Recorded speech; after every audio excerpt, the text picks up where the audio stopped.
Welcome to another exciting episode of CulturWe. Today we're delving into the fascinating realm of multi-layered identities. In this episode, we'll be unpacking three terms that shed light on the different ways that cultures interact: multiculturalism, cross-culturalism, and interculturalism. Identity is a multifaceted concept influenced by various factors such as nationality, ethnicity, religion, language, and personal experiences. Our identities shape how we perceive the world and how the world perceives us. Throughout this episode, we'll explore how these concepts shape our everyday lives, from our interactions with others to our perceptions of the world. We'll delve into real-life stories, personal anecdotes, and thought-provoking discussions. So grab a cozy seat and get ready for an engaging and enlightening conversation about our multi-layered identities and the fascinating concepts of multiculturalism, cross-culturalism, and interculturalism. So let's go into talking about the terms multiculturalism, cross-culturalism, and interculturalism. I think it's best to just explain the terms in relation to each other. So multiculturalism obviously is the most well-known term out of all three. Everyone knows, at least when you're talking about diversity, that's the first thing that you think about. It's easier to imagine different cultures as a dot. So it's multiple dots in different colors. That's how I visualize multiculturalism. And then cross-culturalism is the next step of diversity. So cross-culturalism is basically imagine that you're connecting the dots with a line. That action itself, that you're connecting them, is what cross-culturalism basically is. So it's the idea that you compare different cultures to see what's different, what's similar, and that interaction is what cross-culturalism is trying to push. And interculturalism is the next level from cross-culturalism.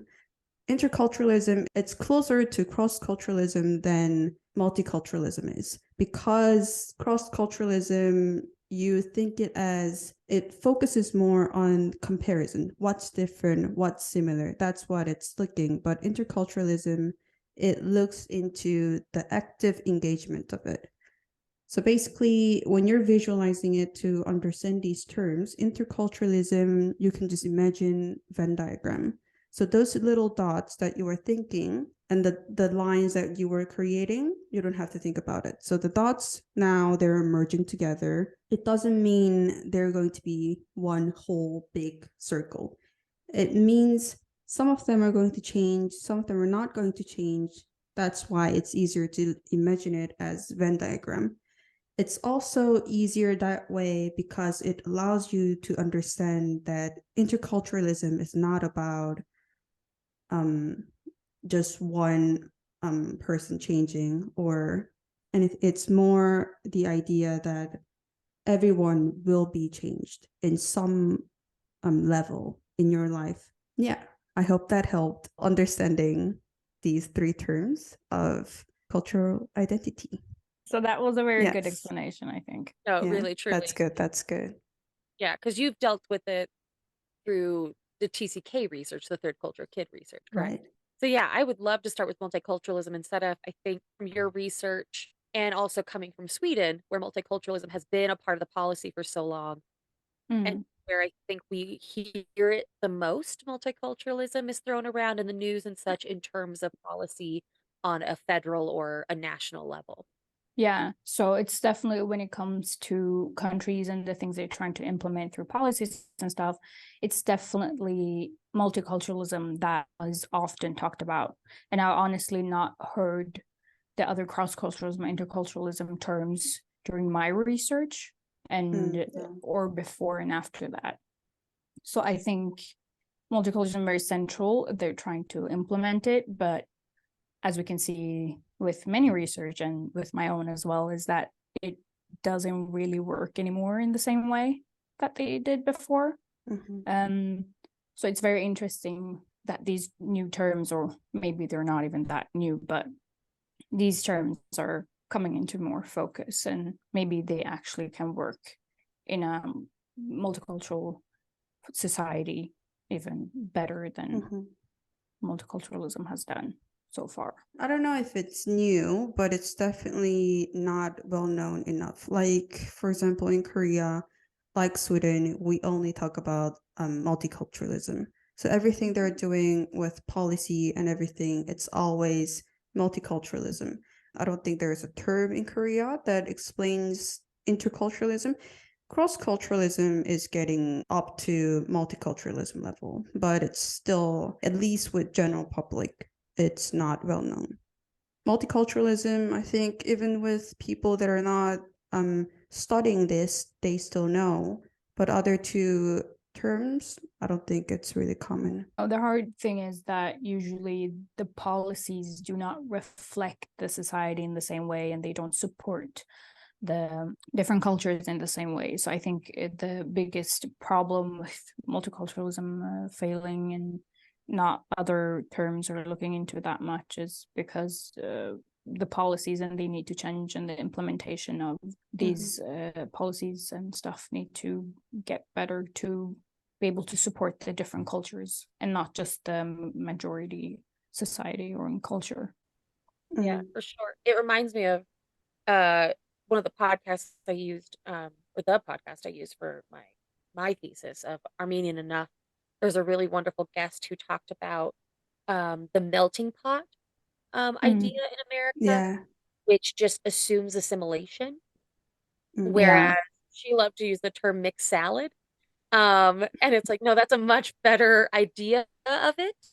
But I think it's like it borders on multiculturalism, because if you're thinking of a salad, you got tomatoes, you got olives, you got croutons, you got the dressing, whatever it is, and each of them is equal, but it all makes up the same salad.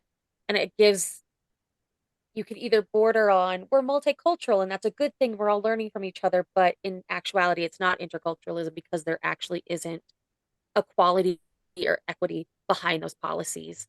Yeah, exactly. We run into that a lot with the US of, well, you can keep your you can keep your culture, you can keep your language and identity and all of that as long as you act American enough. As Yeah, long as you are being American first, which exactly. is an interesting concept in itself when, we created this on native land, and it's difficult because we're still struggling with that. We're struggling it with the numerous social movements that are happening, the policies that are being put into place or not being put into place. I think it's a really important conversation, and I think interculturalism is what we're striving for, but Definitely, yeah. not quite there yet. I can't really think of any country that's really, I can say, oh, they are really working with interculturalism.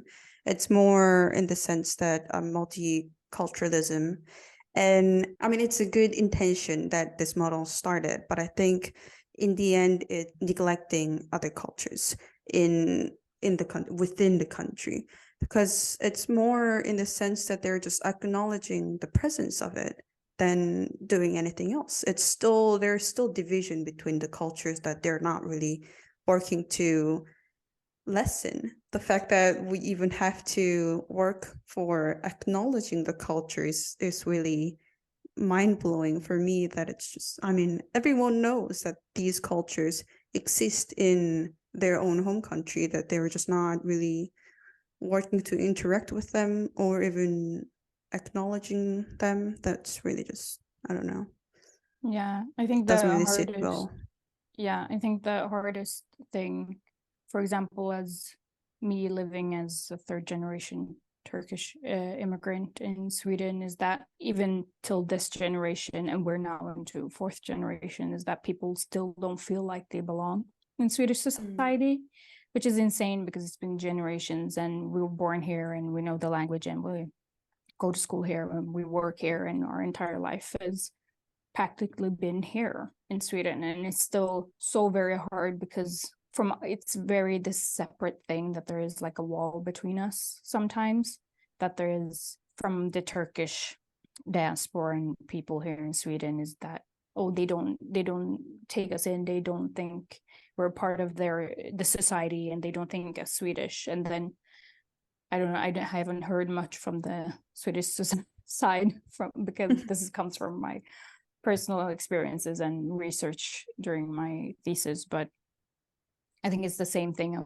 They're like, oh, they're not trying to like adapt or assimilate into our society and stuff like that. So I think it's this very physical thing as well of there's definitely a separation, and the both sides have different opinions on it, and they're not, none of the sides are really trying.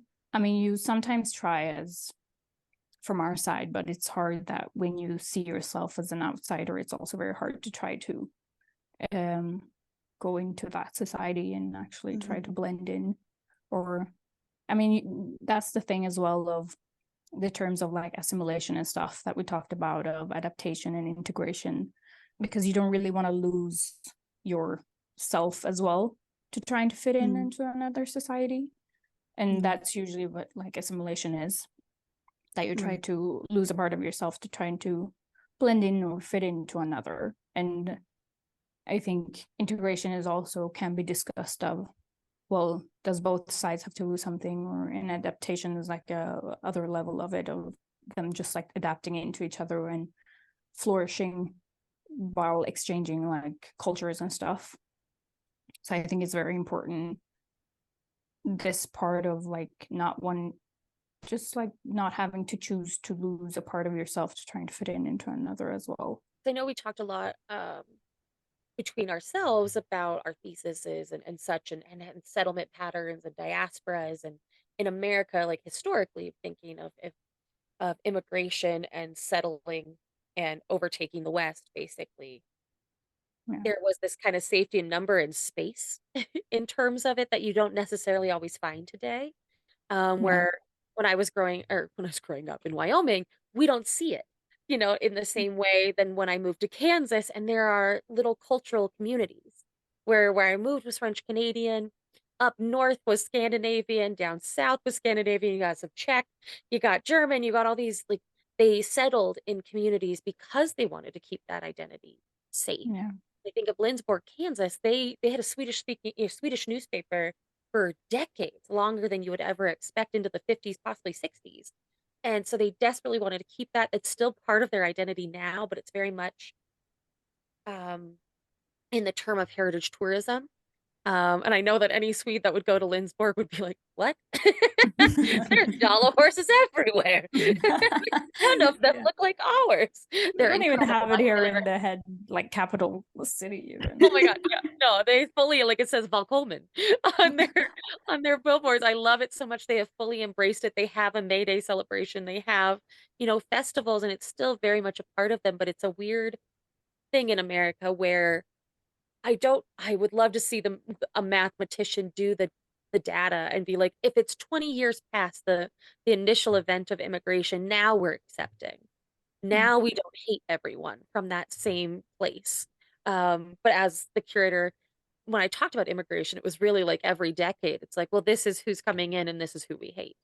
And unfortunately, we kept that going. We see it today with, people coming from the South, and just violent rhetoric that has been spoken by people against others, without taking account of the issues in other countries, and this idea that you have to give up your language, you have to give up all these things without ever, say, policy wise. I think Sweden does a really good job of teaching their language and providing classes where the United States does not. You have to seek that out, and you hear so many people. It's such a weird thing on, like, you'd see it on Ellen or any talk show where they're like, I learned to talk, speak English from watching Friends or whatnot. And it's like, why was there not a class? Why was there not a provided thing? You can't make a demand without an actual supplement there. And this idea that, like, speaking multiple languages is a bad thing in the United States is just so fascinating to me, because you need them. There are so many people, there are so many different cultures and so many different ways that we have, we would joke around the lunch table of what is American cuisine. I think you can really find like multiculturalism and interculturalism in food. And for us, we really truly take things and then we're just like, let's smash some stuff together and make a fusion or add cheese. That's like the American cuisine in my head, is let's take it and make it delicious, but somehow worse for you health wise. That just makes it 10 times better. They Like, look I was scary thinking today, I was sometimes. like, I could eat this nori seaweed packet with some cheese and that would be delicious. But I was like, oh, Sarah's gonna roll. But I think that's why America is one of the countries that I can say cross-culturalism is really thriving in terms of exchanging cultures, creating something new. It's getting to the point of interculturalism, but it's not the government that's working on it. It's the younger generation that are really working through this, accepting this. But America, it's very much you guys are very open to experimenting with mixing cultures, which I'd say that's cross-culturalism. Thank you. I'm Fully, excited to hear that. yeah, fully accepting. I mean, America's not perfect. Everyone knows that. I mean, but not literally no country in this world is perfect when it comes to diversity. I mean, but when it comes to cross-culturalism, obviously a lot of countries get influence from America. I think that's just well-known fact that even Korea, we get everything popular nowadays are from America. And America really is accepting in a way that it's weird because it's not just, oh, we love your people, we love all of this. It's more, oh, this is interesting. It's in a way that it's, you guys are so close-minded that you're open about accepting some parts of culture. You're not accepting, oh, it's yours. It's more, I mean, I guess it's like cultural appropriation and stuff that we'll be talking about in the next episode. But but I think it's in a way that it connects that for people, obviously younger generation, they're more aware of these things, but older generations that are really trying new things, different cultures and everything, it's more about living your life, just experiencing things rather than, oh, this is your culture, I want to try it, I want to accept your culture.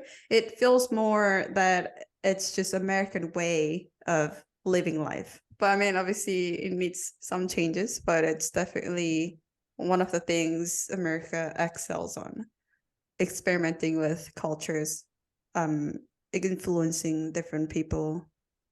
That's one of the good parts of American culture, I think. On our way. We're Yeah, getting I think I also like the fact that I always like the fact that there are spaces for like communities, people from different cultures in America. That there's always like streets or areas that are specifically allocated for like those cultures to live the way they've lived, maybe in their own country, but in an entire different one.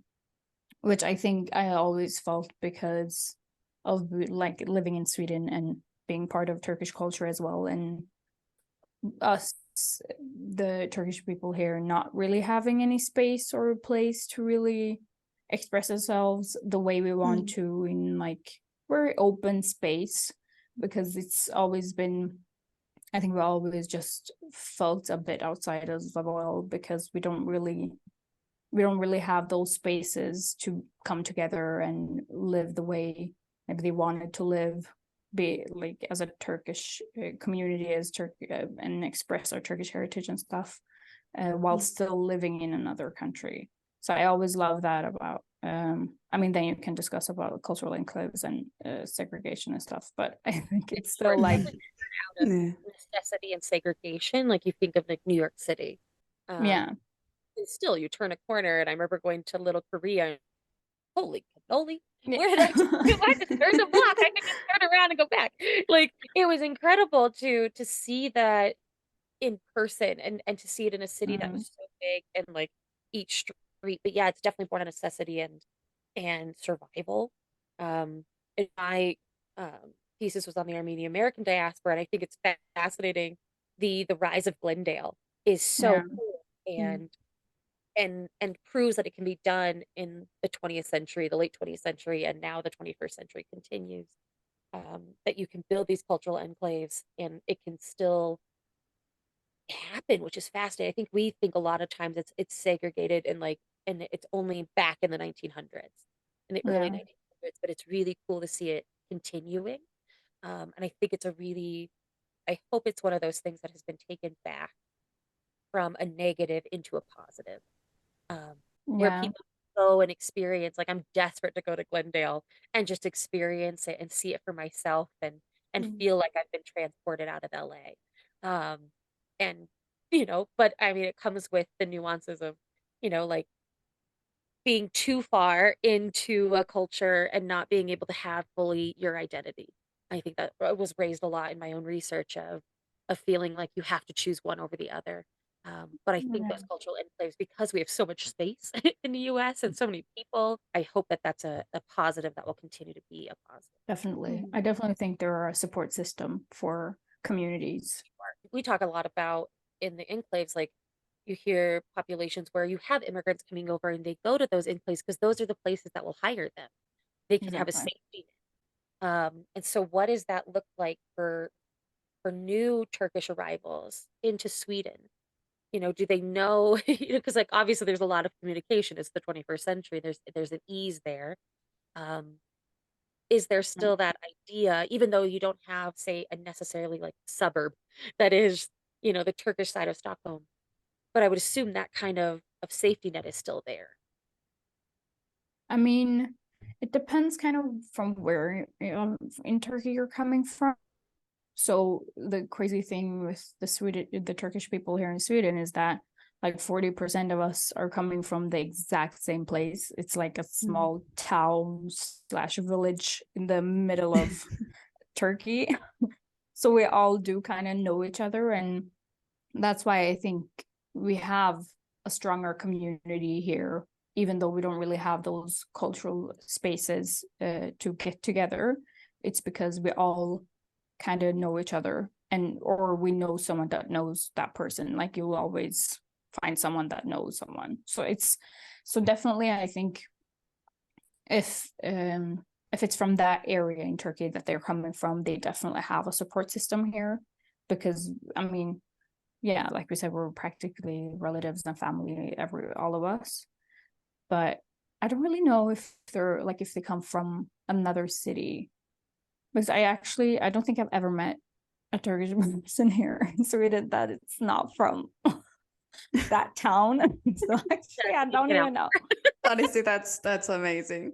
It's crazy. Right? That's Yeah. incredible, the numbers. Which I didn't really think about before until I started doing research and like talking with you guys. And I was like, wait a minute, it's really like we're a lot of Turkish people here that are not from the town is called Kulu. So it's like that are not from Kulu. And then like there are people from Istanbul and stuff, but like I don't think we know them that well.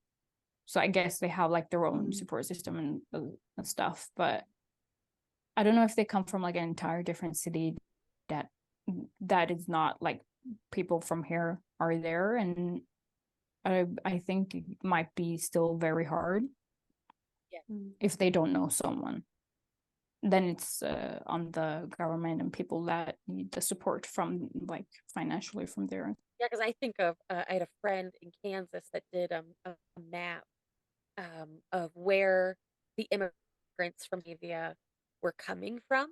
And you get some crossover, of course, but I remember looking at this map of like Norway and Sweden and Denmark, and just a plethora of options of villages and names and when they came and such, and like somehow find themselves in Republic County, Kansas, which is fascinating. It's like literally almost the middle of the country. It's like the next county over is Lebanon, Kansas, where it is the center. I think you hear from people as well, and they share knowledge. So they just know that like, oh, there are a lot of Swedish people here, or there are like a lot of Turkish people here in Sweden in these places, and in like Germany, for example, is the highest population of Turkish people in Europe. I mean, it's known in Turkey that like even when I'm there, they're like, which country you're from? Like they know it's like, is it Sweden or Germany or like where is it? Where is it? Tell me, I know. Like, I can't even hide it. I'm from Sweden. That's interesting. For Koreans, we usually have support systems online, like online communities. Wherever you go, you can find them. It's we are very collective people in that sense that we make sure there's people. So usually for Poland, everyone knows, I think a lot of Koreans are in Wrocław, and a lot of people in Australia, Koreans are usually in Sydney. But usually it's like Facebook group thing that we have. But because in Korea you don't use Google, we have search form called Naver. That's Korean version of Google, and on there you can create a group cafe. So basically you set a group and it's like Koreans in Sweden, Koreans in Poland. Every one of us, usually 80% of us, will be in that group automatically. Wow. And it's funny because recently we met this old guy who came here for work, and he's alone without his wife and children. And we met him at the church here, and he was telling us that, I asked these people online where I should go when I'm in Parachaba and what I'm going to do, because he was coming here for a like 1-day trip. So we're trying to explain to him, but he was saying, I already kind of have an idea what I'm gonna look at. And then later when we dropped him off, my mom was like, I actually saw his question that came up on the group, because she's also in that group. So she knew fully who he is, but she was like, I can't really tell him. He's gonna be embarrassed. But but she was showing us that he's gonna go there. He's going to have lunch here. He's got the whole plan. We don't have to worry about him. But it's funny that we've never met him. But when you're moving outside of Korea, it's automatically known fact that you should go into that group to ask about visa, job opportunities, like student life, even like which mall I should go, which food I should buy. I'm looking for this ingredient. I can't find it. Everything you can find on that group. That's really a Korean thing, I think, that we are very collective. That we're like, we have to stick together when we are outside of our home country so we can protect each other and help each other. But I mean, I think it's fascinating compared to other cultures. Doesn't matter if that host country is helping us. We got each other. But it's when you talked about in the 60s and 70s that the new immigrants would meet at Central Station in Stockholm and have conversations like that. And of course, technology is the new frontier, or just the modern one. But yeah, please tell that story, because I love yes. Yeah. It's my bid for a statue in Stockholm Central. You and your statues, of course. I want it. But you need it. Your community needs it. Oh my God. Would love a statue of us. Are you kidding me? I know. You need representation. Yeah, exactly. Just my face, please. I want it there. So during the 60s and 70s, and this I heard during my research for my thesis. So I did an interview with a first generation Turkish immigrant, a man called Ali, I'll say. And so he talked about that when they were new here, they didn't know the language. They didn't know how to read and write most of the times, because most of these people came from Kulu, and it's more of a farmer oriented economy, I say. During the 60s and 70s, it was really immigration boom from Turkey. So there were hundreds of people, mostly men, from this town that came to Stockholm. And when they were here, they had no really space or place to gather together and share information, because that's how they learn stuff. So if one person learned something about the government or have to apply for something, they had to share between each other so that all of them learned. So what they did is, there is a central station here, T-centralen in Stockholm, and they all just after work or whatever they did, they like almost all the time gathered there, and they just stood around a circle and just like talked and shared information and knowledge and just like how the day went, and they just like connected with their own people in a way as well, when they have been so lost during the day and don't know what to do. And they just gathered together and shared information and how to apply for stuff, and they helped each other. and it's really beautiful, and they did it like all the time. I think almost every day. I think they just gather there in a circle of men and just talking. That's really cool.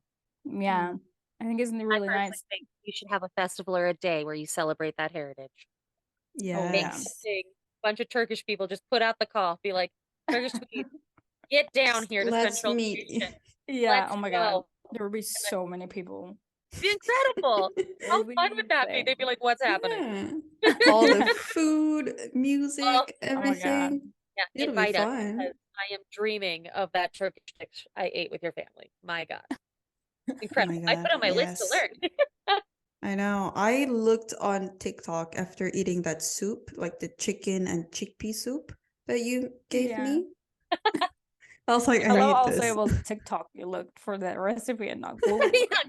Yeah, all set up. It's the Mother will- easier way.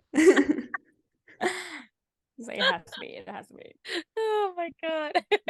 So yeah, he shared a lot of stories. It was really nice. That's beautiful. Because like you think, of course the internet is taking that place because there's an ease there. But I'm sure that there's places all over the world, of course, where, people arrive and you have to figure it out for yourself and find safety in numbers. And it's beautiful that Yeah, happened. it's just Really like think it was wherever they handmade. are, they like Mm. yeah. It's like wherever they are, they just find a spot. Like it doesn't have Yes. to be known, and it doesn't have to like yeah, it's just wherever you are, you just like find each other and just like share stories. It's such a cultural thing to just Mm. Human thing. yeah, definitely, and share knowledge. Like that's how we've survived for God Too long. centuries. Yeah, exactly. Oh, I don't want to say, but too long sometimes. I'll say it. The anthropologists will say it. Yeah, We found our we niche and do. niche do. is in each other. It's not in our tools, it's not in our language. It's like we can band together and cause havoc. Oh, That's Mm. the human every way. every time. Every time. But I wonder if they interacted with other immigrants in the Central, because I'm sure there were other immigrants during that time, and I'm sure they were looking for a spot to share their knowledge with each other as well. We're crazy Maybe, if there's yeah, another maybe they gathering right next to did. them. Yeah, maybe they did share stuff. Maybe they did have cross-cultural interaction. Who knows? I mean, who knows? I haven't heard anything about that actually. But I think during that time there weren't that much immigration from the outside of Europe and stuff. I think it mostly Right. was between each other. So I think it's a bit easier to adapt into a society when the culture is a bit more similar. Like I said, Yeah. Turkish and Swedish culture is so insanely different that I think it was a lot harder to learn Well, because similar and accepted, yeah, like the right kind of whoever. exactly. And these guys, like I said, they're usually haven't gone to proper school. They don't know how to read and write. So I think it was a bigger struggle. And they only had each other that understood who they actually were. So I think it was definitely comfort in being together and gathering. And because I remember my mother telling me a story of how when the women started, the wives and stuff started coming in, because it was first the men, and they obviously didn't know how to read and write. And usually when they had to get where they'd like tie a scarf or something on the train they had to take, so they knew what train to take, because they didn't know how to read and write. So they couldn't read what train it was and where it was going and stuff. So to be able to get somewhere or meet someone, they had to like tie a scarf on their train to be able to know which one to like take back. That's incredible. So people find ways to adapt. But it's been a struggle for the first generations to like at least form some sort of society for us to get to and be able to live a bit more comfortably than they have. And still we're struggling. So there's that. Yeah, it's hard. It's one of those, like Sarah said, it's not the policy not that policy doesn't matter. Policy can obviously shape social change. Yeah. And acceptance and make progress, but it always starts with the grassroots and movement between people. And I think we always get caught up on what is the nation doing, what is the government doing, and that must Mm. be the judge of all people within that nation. And that's just not true. You think of Yeah. countries, Mm-mm. even Sweden with 10 million people. That's not true. Like there has to be cross-cultural things happening somewhere. Like within the United States, there's 330 million of us. There's a lot of us, but it's happening in certain pockets of our world, and it gives me a shining light to hold on to that things are getting better, and that Mm. and become, shift from that multiculturalism to cross-cultural to interculturalism and truly make that progress that we're all dreaming of. Yeah, Yeah, I mean, I definitely. think it's all about the people when it comes to change. And even when looking at three of us, we're all intercultural individuals that are working to change and teach and help people through this podcast. and, and And do the yeah, work I in think, ourselves. yeah, I think that itself, that what we are doing itself really shows how much the world is changing and will change in the future. I mean, I can't wait to see the younger generation, what kind of ideas they're going to have when it comes to society, which, I mean, when you're looking at younger generation, they're growing up with these knowledges already that it's really fascinating to look at them. They already have this idea and they're set on mind that what they learn about people, the respect and those interactions and actively engaging with things like social changes, that it's really showing how much it's developing and improving. I think that's really lovely, in general. Yeah, For sure. I think it shows that it can change. It's Yes. definitely shows that, like, exactly like you said, like how we're talking and we're all from entirely different backgrounds and mixes of pretty much everything, and it's just we're coming together and talk, and it's really good. And I think it's good to also explain the reason that we are so into identity and stuff and love talking about it is because we all struggled in different ways to identify ourselves. Sure. For example, of me being Sweden Turk. I don't even know if that's a word. Turkish. It's not really used in Swedish. No, we talked about this. Like in America, it's very easy to define oneself in some way because there are very easy terms to do so. But in Swedish, Yes. there aren't any. So it's like either you're Turkish or you're Swedish. Like it's not much of a term for having both or anything. But I think it's also this fact of, it's a very common thing of when you, for example, I'm born and raised in Sweden my entire life, but people are still like, oh, where are you from? And stuff like that. And you're just like, I'm actually born here. They're like, no, but Like, here's my really. street address. That's where I'm from. Yeah, exactly. I'm like, I'm gonna give you my birth certificate and you're Look gonna at know. me. Yeah, exactly. But I think it's this thing of, it's also hard to, for example, try to fit into a society because people are always trying to define you. Because the reason they're asking where you're from and stuff, they're trying to understand who I am and why I don't look the same way as they do, for example, and but still speak Swedish fluently. So I don't understand what they're thinking about really. But I think it's this thing of like, no, where are you actually from? And I'm like, no, I'm like, but when I say, oh, my parents are from Turkey, and they're like, oh, okay, and they get like this, they're like, oh, now I understand you and who you are. But yeah, it's not that black and white. But also when I was in Istanbul, for example, for 3 months, and I got the same thing over there. But it was because of the language. I didn't sound fluently Turkish. Because the only people I've been speaking Turkish to is my family and my parents. So there is like a limit there. It's not like I've had this like professional or academic Turkish or anything. It's just like simple. And usually I sound like from where they're coming from, my parents are coming from, which is cool. So we have like a dialect as well. We sound like farmers. So it's like, and I was in Istanbul, which was this like modern city, and I sounded like I look, and then I sounded like a farmer. So it was, I think also they were like, what is going on? But I think it was bad. But it, like, I would get there as well. They're like, oh, where are you from? And I'm like, oh, from this Konya Kulu, like this area. And they're like, no, like we can hear, like, you're probably from a city from like Europe or something, or like a country. I'm like, I'm from Sweden. Trying to like make them understand. So it doesn't work. So I have this thing of like, people can't really put me in either country. So I have always been this like, okay, but then where am I going? So I think that we always had this struggle, and definitely with you guys as well. I think that's how we connected the first year we met in Gotland, because obviously we connected talking about struggling with belonging to our cultures. I mean, for me, it's a long story, but long story short, I've lived in 8 countries, including my home country where I was born, Korea. I lived in Canada, Peru, Poland, Philippines, America, Sweden, and shortly in Australia. I speak 2.7 languages, I'd say.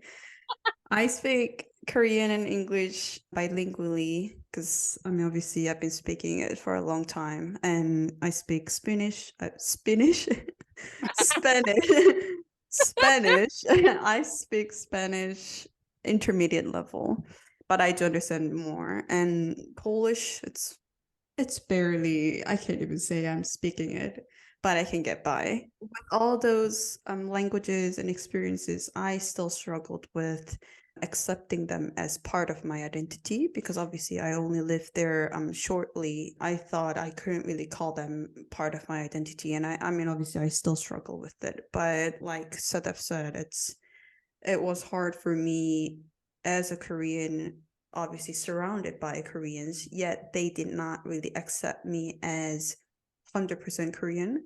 They always had a comment about, oh, how I'm dressing, how I have international friends and not a lot of Korean friends. I had Korean friends. They were my best friends. And it confused me because obviously for me, I enjoy being a Korean. Even though I struggle with some of the things, I have pride in my nationality. Yet it's in some way because of the comments and judgments that I experience that I get confused even as a young child. I always felt like I don't know what I'm supposed to be. I don't know where I'm supposed to be. I don't know how I'm supposed to act. This is just how I am. But every single time I do something, Koreans say, but you're not really Korean. There's something about you that's always international, that's something Western.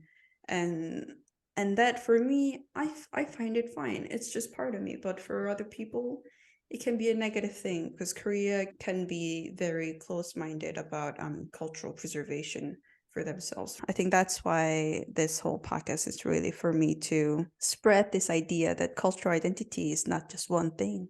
It's fluid. It's always more. It's always changing, always evolving into things. You can add things to your identity. It's really not a big deal to have more than one. And it's okay to have one. Oh, for sure. And I think everybody is very multi-layered. You're never growing up in a bubble anymore. We think of just the internet alone, like especially with the younger generation who's grown up with it for their entire life, of you're constantly interacting and engaging with different people and different ideas and cultures. And my own story is not as fascinating as yours. I'm an adopted kid. And so, growing up, I didn't realize my fascination, say, with other cultures or wanting to do anthropology and understand was really deeply rooted in my own identity struggles and wanting to know who I was on all levels. And, I fully admit, and we'll probably talk about it later in a different episode about adoption and my own story, I'm very, very blessed on all ends. From my parents who raised me, who are the most incredible people, to the birth parents and their families and their spouses' families that have come into my life are all incredible. And I am very privileged in that sense that not every adopted child gets that story. And growing up in Wyoming, where my dad, who is 6th generation in our small town, and, adding me to the mix as 7th generation, and really truly now being back in Wyoming, feeling connected to that heritage and feeling very like a Wyomingite is what we call ourselves. And I learned yesterday that Laramie, I can't, this kills me. They go by Laramigos. No. Of course. You guys always died, and have I'm like, names. They always do, and I was like, Laramigo It's is the best thing amazing. I've ever heard. I'm getting it tattooed on my forehead. Like, it's so good. But, feeling very connected to that. My mom had German ancestry from her parents and grew up in Nebraska in a small town and, like, feeling very rural. And then I meet my birth parents and my birth mom, my grandma, my maternal grandmother, my birth grandmother is Polish American and it's very much a part of her. Thank you for the eyebrow raise, Sarah. I do love a pierogi, and it explained my love of Schwan's man pierogies growing up. But then my birth dad's side of the family, is very Scottish American, and I know that that annoys Europeans to no end, and I apologize in advance. But it is a part of it. And, thinking of culture and identity, it does get passed down. It's a very much about pride and feeling connected. And we may not be as transnational and involved in those politics because it has been so, I don't know, diluted over time or just, merged over time. But then finding my birth dad and thinking, oh, well, we're adding all these things and I will know everything when I find everyone. And then it turns out my great grandfather, my paternal great grandfather, was also adopted. So we had a search that only came to an end a couple of years ago, and it turns out he was Norwegian American and, and has this deep history and this family that's still, we reconnected with. My grandpa got to go visit, and it's such a proof that, as an 80-year-old, he can go to Norway for the first time and meet these family members that had his name in a book. Like, they knew that my great grandpa existed. They just didn't know where he went or what happened and who he had, sired, had descendants. And so now we're all added to this book, and it's fascinating. And it's such a proof that you should be constantly evolving because you are taking in new information. And you're never you can't teach an old dog new tricks. Bull. Sarah taught Charlie to sit. He's 10 years old. And there's so many people and so many cultures and so many backgrounds and heritage. And it's such a beautiful thing when I look back at it. And it's just fascinating. And it's such I think, an inspiring idea that you can continue to know who you are and to learn who you are. You never fully are completed. And I think that's, it adds something to do every day. Is just discover a tiny little morsel about who you are and where you stand in the world. Definitely. It's a dynamic thing. And I think we've learned that throughout the years of just like learning new things about ourselves all the time. For sure. I think that is it's a beautiful way to end this episode of talking about, multiculturalism, cross-culturalism, interculturalism. And please check out Instagram and the video format of this podcast on YouTube for some really great infographics that'll help explain this idea of the dots and the cross-cultural, cross sections of the Venn diagram. That'll give you a little bit better understanding of the concepts that we talked about today. And we hope to hear from you guys about your own journeys with multicultural identity. And we just can't wait to hear from you. Bye bye. Bye bye.